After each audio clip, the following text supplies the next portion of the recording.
Hello, everyone, and welcome to the Doctor Who Guide. I'm your host, Alex Patterson, and today I am very excited. We have a very special guest with me today. It's Paul Cooke. Thank you so much for joining me.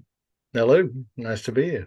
I cannot believe I'm saying this, but we are both involved in the same project. And today we are going to be talking a lot about it. It's the Terraqueous Distributors Unofficial 1997 annual. It's just come out. There are three lovely different variant covers for it as well, done by Mark Worgan, Carolyn Edwards, Chris Marola. And that's just to name some of the amazing artists who have contributed to this annual, of which you are one. And I just want to say thank you so much for joining me today and welcome. And today we're actually going to be looking at some of the illustrations you did for the 1997 annual.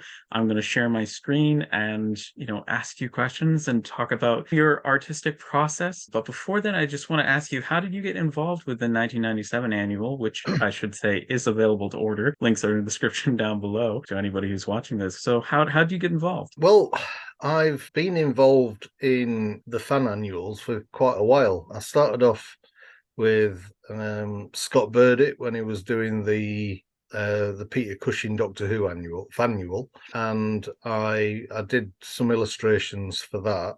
Then he started doing the unit annual, but that had such a long gestation period.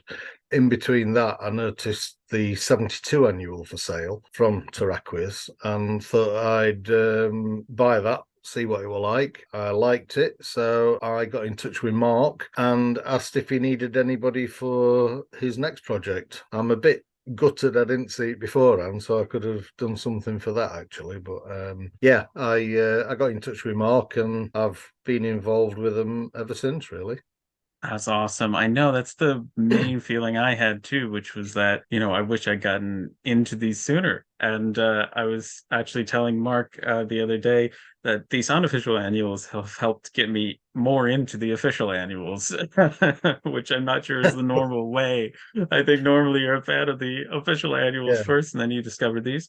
So that's part of why I'm excited to spread the word. I'm very excited. I have a short story that's featured in the 1997 annual, The Edge of Oblivion. And it is just so cool to be able to, draw for and write for characters that, Gary Russell Lee Sullivan have given Terraqueous and by extension us permission to write for and draw. What was that like being able to draw these characters? Oh yeah, it is. I mean, I have always been a fan of the annuals ever since I was little. Similarly, the Doctor Who comic strips, things like that. So I've always had an interest in drawing. I started off trying to ape the styles of the artists that had been in the original annuals, and I think now that we aren't in any official style, I've sort of gone to a more photorealistic style for this one. Yeah, I've just enjoyed playing, loving the characters. And I mean, I've got a story by Rob Nisbet, who he writes for Big Finish. I think I had a story from him for the Colin Baker annual for the first one. It's nice having the characters to play with, especially from someone who knows how to write. It's so exciting. I'd love to dive into your artwork for the 1997 annual. I have blurred out the text, so if you want to read the story, you got to get the annual. But I'm just going to share my screen and we'll dive into it. Here I have the first page for the Greenwich Time Lady, and we have your artwork here, which is just absolutely stunning. I'm going to zoom in. There's action, there's movement, there's a great composition. Everybody seems, other than the robots, which are attacking, wonderfully off kilter. The panic in the scene is palpable. Bright colors of those purple laser guns. And then down to the little details, such as the 430 on this cube here. And I've got to say, I did not have time to read this story Well, beforehand. the time is really critical to the story. It's all about the time, hence the Greenwich Time Lady. I love that you've included that level of detail. Walk me through this. Rob Nisbet, who wrote it, has written it's quite a funny story. I thought, because I wanted to do a more photorealistic, it's not totally photorealistic, obviously, but I wanted to do a more photorealistic style.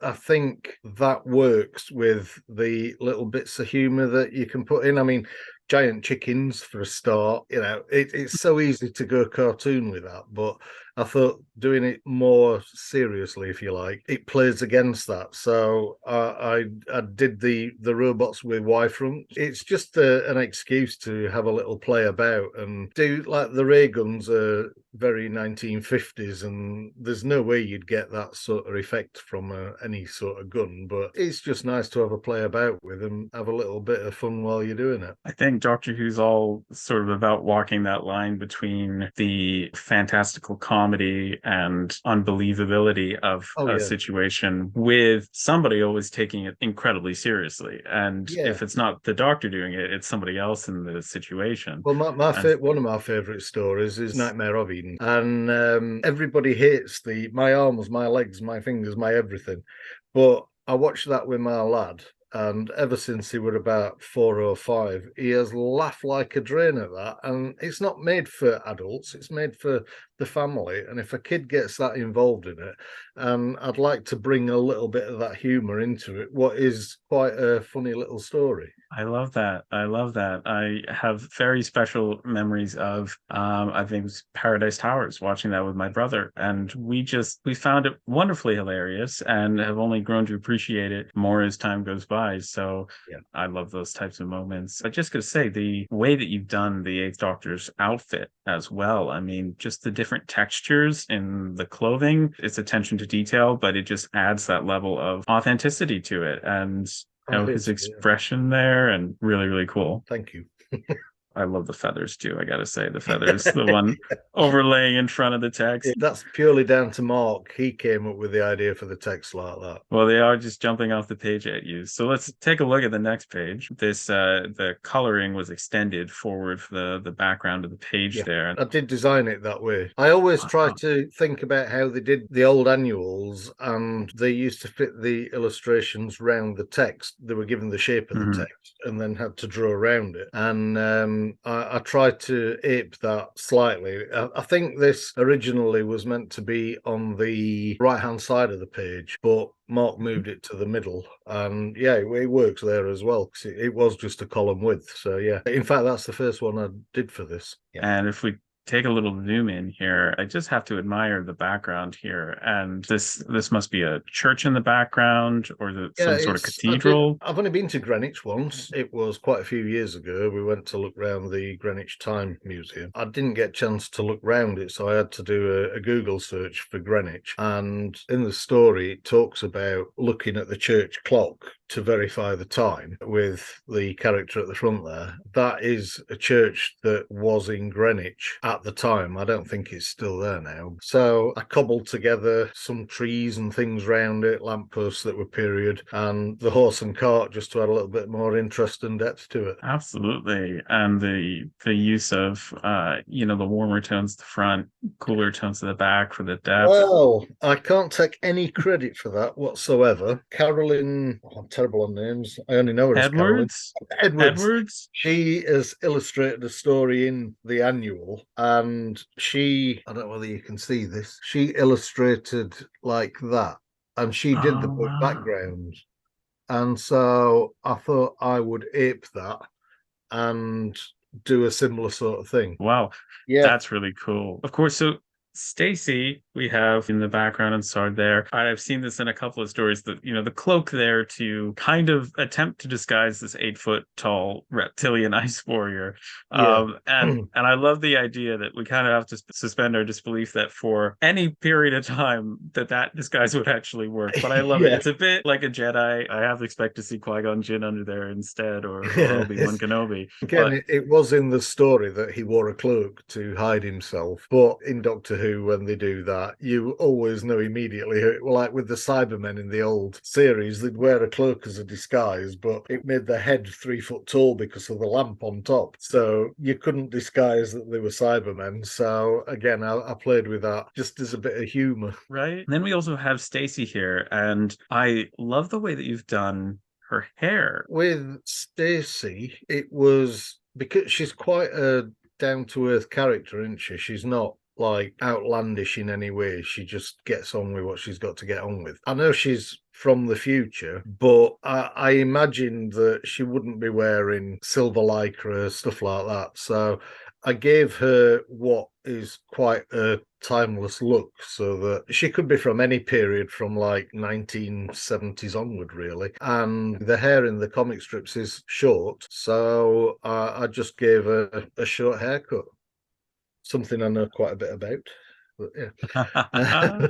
So yeah, there were no overthinking on it. I gave her the eye makeup and the eyebrows just so that she'd stand out a little bit, because the more stuff you put on a female face, the older they start looking. And so bringing it down to eyebrows, eyes and mouth, you can keep her quite young looking without spoiling the age, if you like. It's always so fascinating to hear about any part of the artistic process. I love a good bowler hat, and we've got one on the gentleman in the front there, and they're both... That was so hard to do. I think that probably took longer working out than anything else in that picture, because of the angles. I used to have a bowler hat and gave it away about 5 years ago, and I was like, "Oh, I really need that hat." Yeah, that were a pain. I can see that the Eighth Doctor in that era, for once, that Yeah, outfit actually kind of fits in. deliberately done as well. So he's more colourful than the Doctor, but he's not a more colourful character. So it's like playing off that as well. And I mean, I was reading the 88 annual, and I just loved that every writer, of course, had to mention the crazy boisterous outfit. And sometimes you'd get times where the Sixth Doctor, he obviously doesn't care, but he obviously also thinks that he's got, excellent fashion, and that, it's a timeless, applicable outfit. And so there are fun times where the Doctor's costume does actually fit in. There was this wonderful comic that I saw in the Peter Heining's guidebook, the Doctor Who file, where it was a comic strip where the Sixth Doctor was hiding from the Daleks, and the way he successfully managed to do it was by standing in front of a quilt show and a quilt rack. And he just totally blended in. Well, I don't know whether you've read the story in the annual that you just held up, but at the end of one of the stories, the coat comes into play as like a weapon with the salt and everything like that. Yeah, but yes, I did write that story under a nom de plume. I do my writing under a different name to what I do my artwork, based on my dad's name. And that's amazing. So yeah, I've got a story in this annual, which is what Caroline illustrated, which is why I've got the artwork. But the one that you showed as well with the bat creature thing, that's my story as well. So yeah, that's incredible. I did just recently read that one with the coat, so that's so cool. So maybe we can also talk about the writing aspect. Did you run into any challenges writing for this particular TARDIS trio when you came up with your story? The challenge for this was that Mark had set a small word count for each story, and so trying to get a story and have character was quite difficult.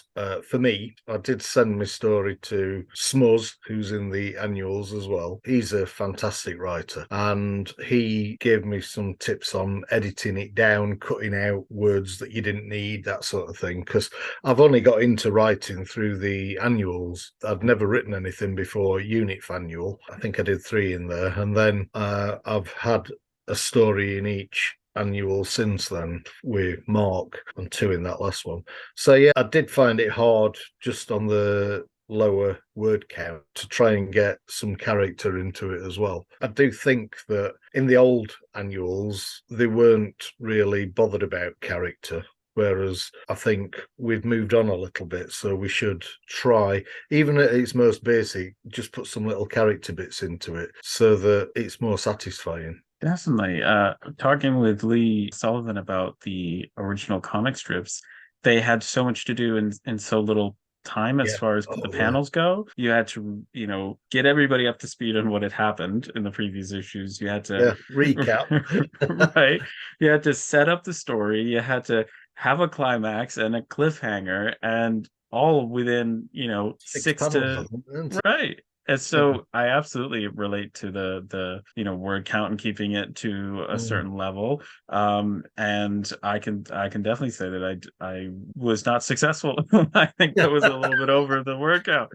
So kudos to you for actually, really paring it down and getting it to the right length. That one that I wrote with the Cyberons in the last annual, Mhm. Mark specifically asked me to write a story that tied into the cover. And I'd got a story from years ago that I'd been playing about with an outline. And I thought, oh, I can use that one. But I think I went 1,500 words over just tying it into the actual cover of the annual. It were really really twisted trying to get it to fit, but it was a good challenge. I know my favorite stories have come from having a certain constraint, whether that be a deadline or a brief. I have found my biggest temptation was wanting to include references to the new series. And so I was not allowed to do that. Obviously, with a writer's guide, we could not. These are supposed to be, historically accurate. But let's check in on this next illustration and see here. We've got a lot of action here, and I love it. Were there any influences behind this style shot for you? Yeah. Yeah. This is the last one of three that are all the same. It starts off with the Doctor, Ssard, and Stacy running that way, and then the next one is the Doctor, Ssard, Stacy, and the is he the brewery manager? I think he is. And then they come this way again with all, and that's the chap from the beginning. So they all, it's like a Scooby Doo. That's how I got the idea I for was it. It's gonna a say, Scooby-Doo. yes, that's very Scooby Doo.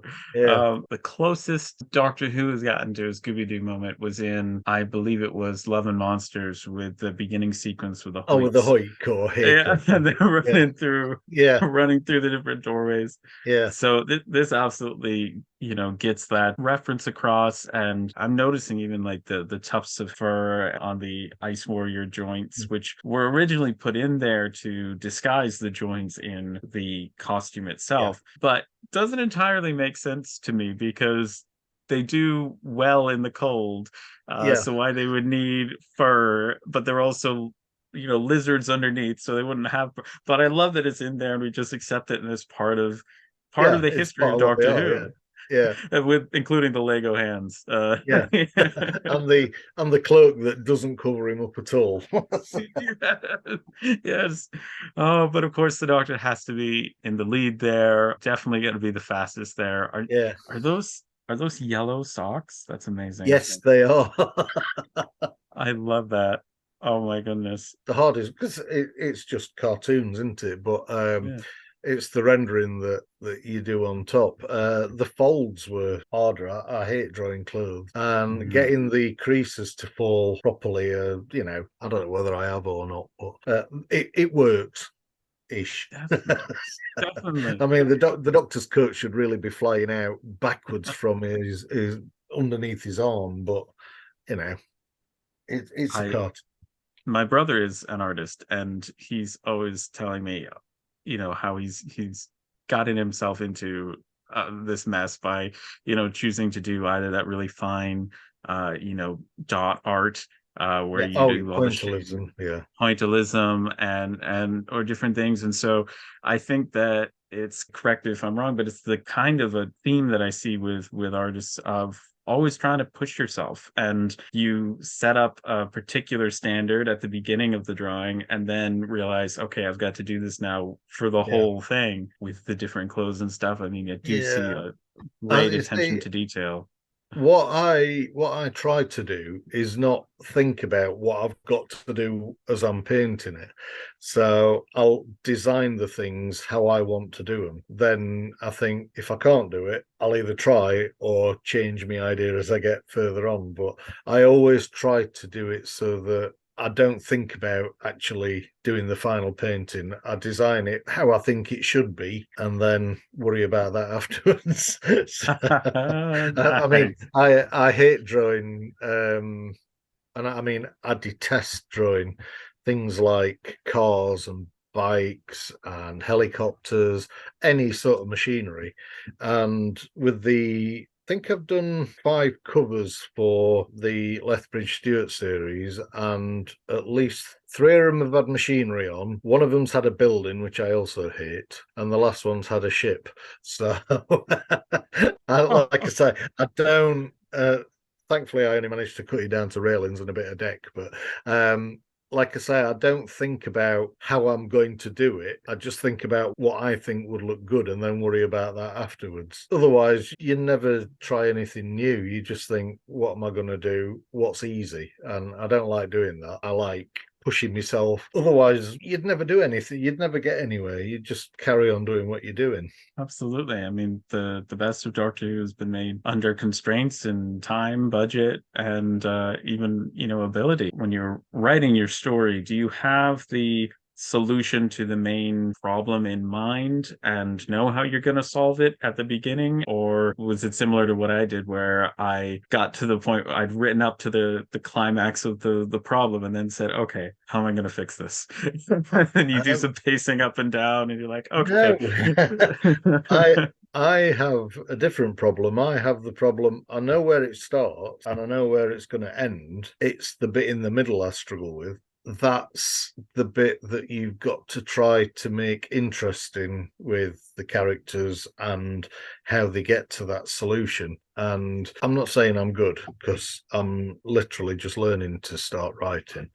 But I think a lot of people do, they write the characters just to function as plot, and they don't necessarily speak or act in the way that they would on TV. I really try hard not to fall into that trap. I try to make the Doctor act doctorishly. The companions, like with Mel, she was a screamer, but she were intelligent as well, and you've got to use that in the story. You've got to use her resourcefulness in the story. They never used her in the series as a computer programmer, even though that's how she came in. So I made sure that she had a part in the story that I wrote with her, where she programmed a computer. And there's other little things, like in this 8th Doctor one, I tried to give him little doctorish touches where he'd flick a switch without anybody knowing, so that he could fool the baddies into doing what he wanted them to do, that sort of thing.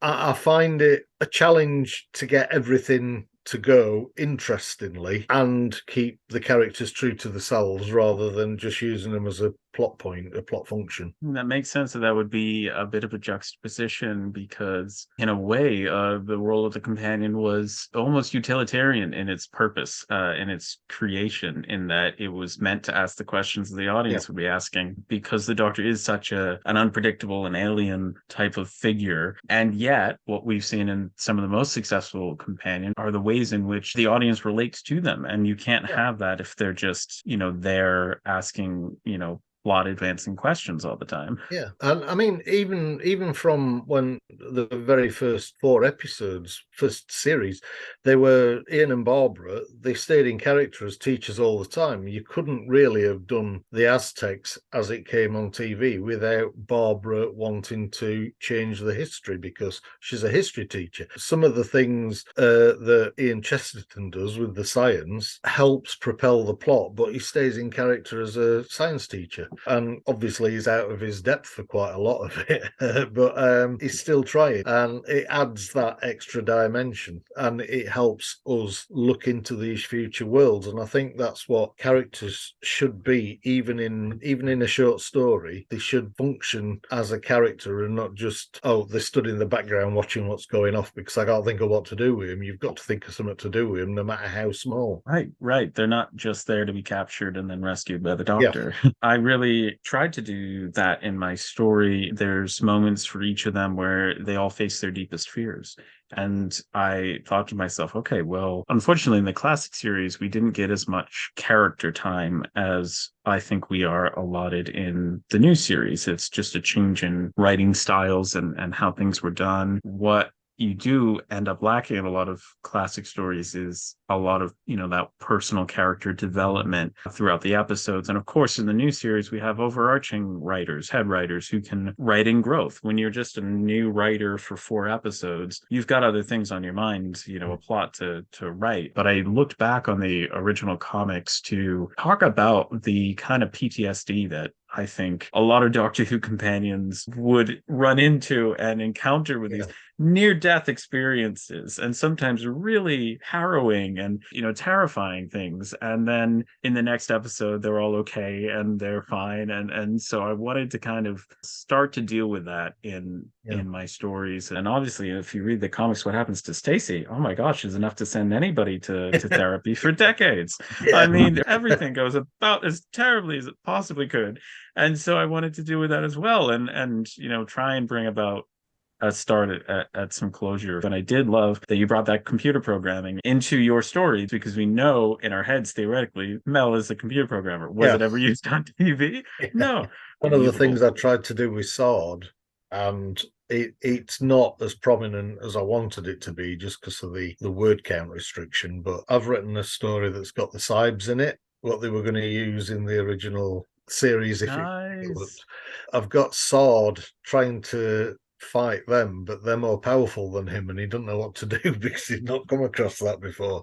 So like I say, I wanted to develop that quite a bit, but there's just not enough room in the story to do it. But it'll be up there for if I get a chance to do anything else. But yeah, I think it's a good thing to be able to play with the characters like that and see what you can do to them or for them. Definitely. I've blurred the text out because I did want to get across, this lovely background as well that you've created for this whole page. In the actual annual, you'll be able to see that more clearly and properly, but we do have this lovely foreground as well, and the clock coming back into it. And I personally love episodes where I think like 42, where they have the exact amount of time that is left in the episode to solve the problem. It's a very fun fourth wall break. And so I'm assuming the 45-minute increment is important in the story. Talk us through this. I mean, you talked about fabric. Yeah, that's the costume from the Victoria and Albert Museum. The Time Lady was a real person,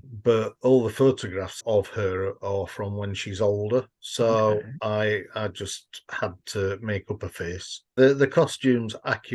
I added a bonnet, I think, but the watch is period. The background is period, but I needed something quite simple. It finished just where the blur finishes above her head. But Mark said, "Can you make that full page for me? Could you extend it?"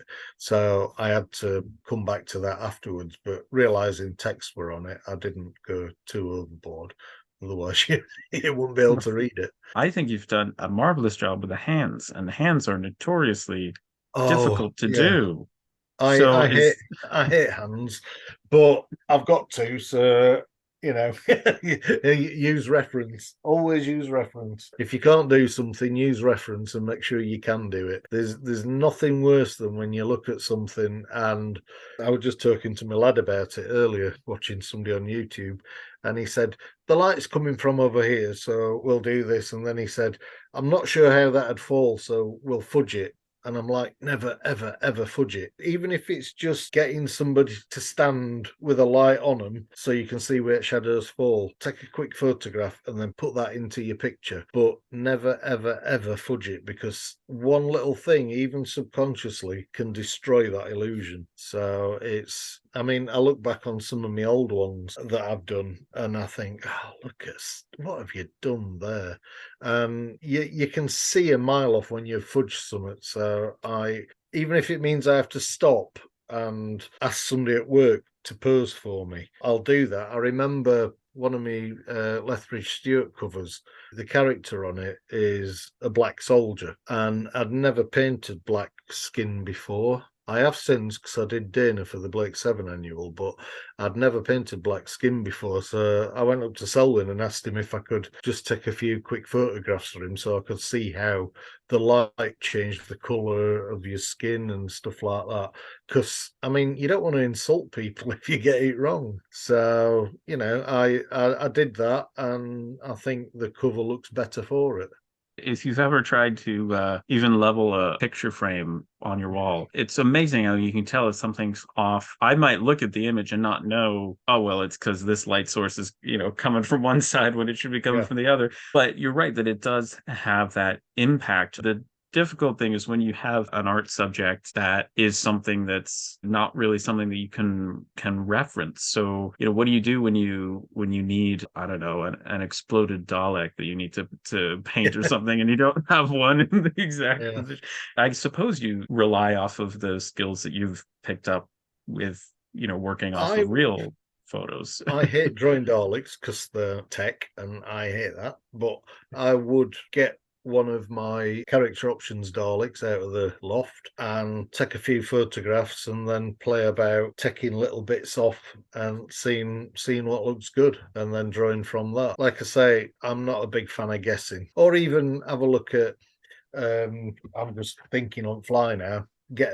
Crack an egg and have a look what the edge of that looks like and do that. Yeah, so you could take adjacent materials and work off of that. That's really, really great tips. So I know that you've done several of the Lethbridge Stewart covers. There's a lot of them. Which one? The Man from Yesterday by Nick Walters. It's one of the yellow with the last one there. Yeah. So you had to do a plane here. I see.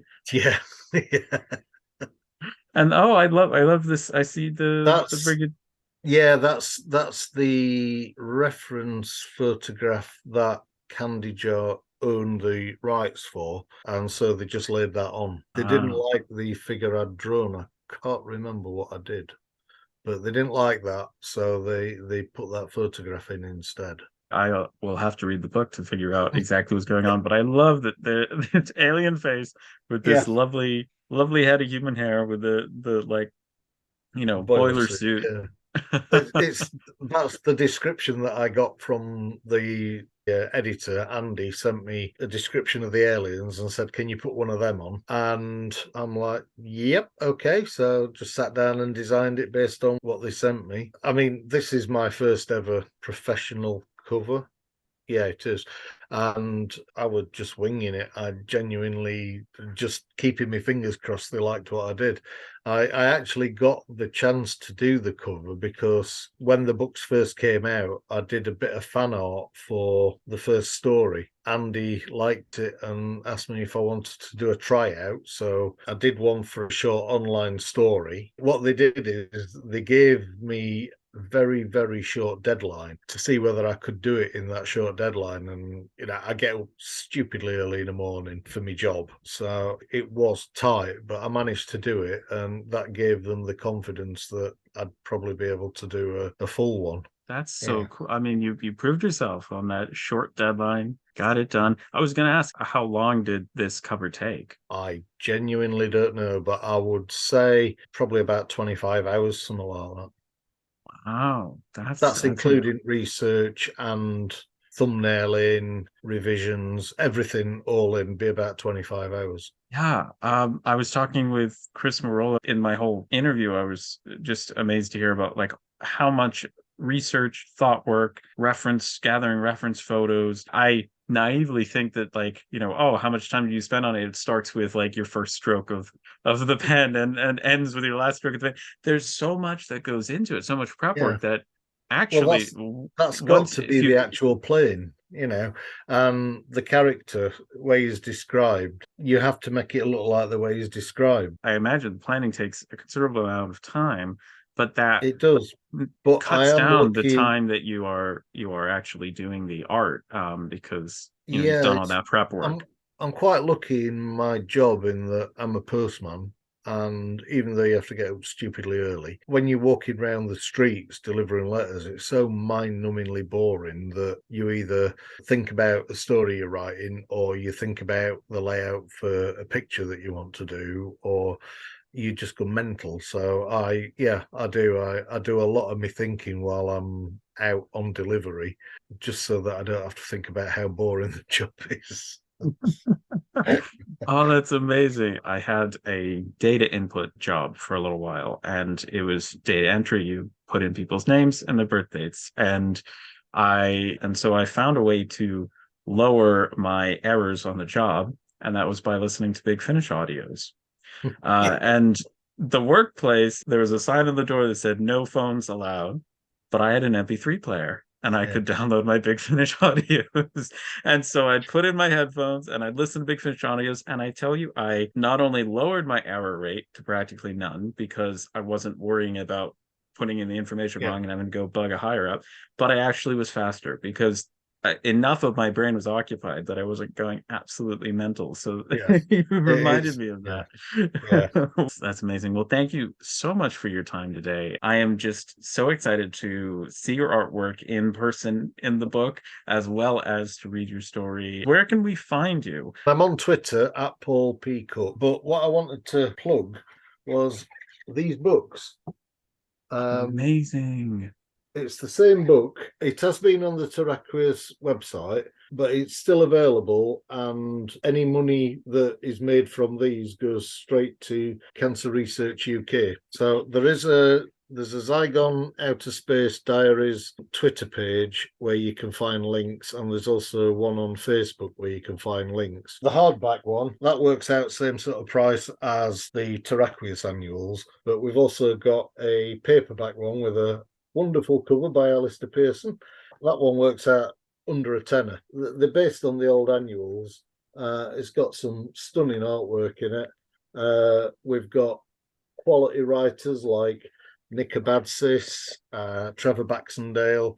There's artists like Adrian Salmon. There's loads of people. It's well worth checking out, but it's for a very good cause as well. So there, I've done a plug.